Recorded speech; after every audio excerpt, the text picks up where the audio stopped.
¿Viste que el otro día te pasé un tip del chasquido de la samba? Bueno, ahora te voy a dar un desafío más. La samba está en 3 tiempos, ¿sí? Mirá.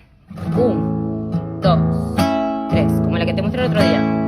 2, 3. Te voy a mostrar 2 variaciones. En el primer tiempo vamos a hacer un chasquido y después vamos a hacer en el primer tiempo un silencio. La primera, que es el básico, mirá. 1, 2, 3. Ahora chasquido. 1, 2, 3. Silencio.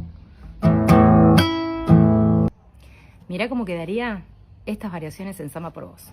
Yo no canto por vos, me canta la samba y dice al cantar: no te puedo olvidar, no te puedo olvidar. Comentame si te salió.